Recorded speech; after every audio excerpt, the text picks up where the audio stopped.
Hi കൂട്ടുകാരെ, ഞാൻ ദിവ്യ. അപ്പം നമ്മുടെ തകർപ്പം മഴയൊക്കെ ഒന്ന് മാറി നിൽക്കുകയാണ് കേട്ടോ. 2 ദിവസമായിട്ട് നല്ല വെയിലാണ്.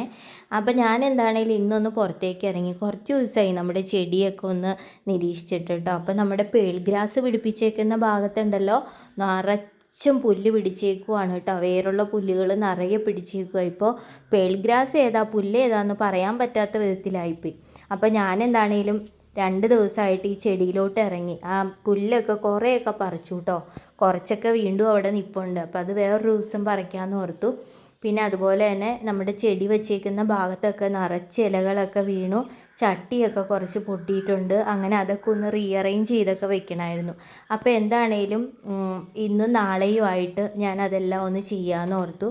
അപ്പോൾ ചെടിയുടെ പോട്ടൊക്കെ ഞാനൊന്ന് മാറ്റി കേട്ടോ. വലിയ പ്ലാന്റ്സ് ഇരിക്കണതുകൊണ്ട് തന്നെ കുറച്ച് നാൾ കഴിയുമ്പോഴത്തേനും ചൂട് കൊണ്ടാണോ എന്നറിയില്ല, നമ്മുടെ പോട്ടെല്ലാം കുറച്ച് ഭാഗം പൊട്ടിയൊക്കെ ഇരിപ്പുണ്ട്. അപ്പോൾ ഞാൻ എന്താണെങ്കിലും അതെല്ലാം ഒന്ന് മാറ്റി റീഅറേഞ്ച് ചെയ്ത് വെക്കാമെന്ന് ഓർത്തു. പിന്നെ ഉണ്ടല്ലോ, നമ്മുടെ ആമസോണിൽ നിന്ന് വാങ്ങിച്ച സ്റ്റാൻഡൊക്കെ മഴവെള്ളം കൊണ്ട് മൊത്തം തുരുമ്പിച്ച് പോയി കേട്ടോ. അപ്പോൾ കുറച്ച് നാളൊക്കെ അത് അങ്ങോട്ട് ലാസ്റ്റ് ചെയ്ത് നിൽക്കുള്ളൂ. പിന്നെ അതെല്ലാം നാശമായിട്ട് മാറും. പിന്നെ ഞാനതെല്ലാം മാറ്റി നിലത്ത് തന്നെ വെച്ചു കേട്ടോ. അപ്പോൾ സ്റ്റാൻഡ് വയ്ക്കുകയാണെന്ന് വെച്ച് കഴിഞ്ഞാൽ മണ്ണൊന്നും തറയിലാകില്ല എന്നുള്ള പേരിലാണ് നമ്മൾ ഈ സ്റ്റാൻഡിൽ വെച്ചത്.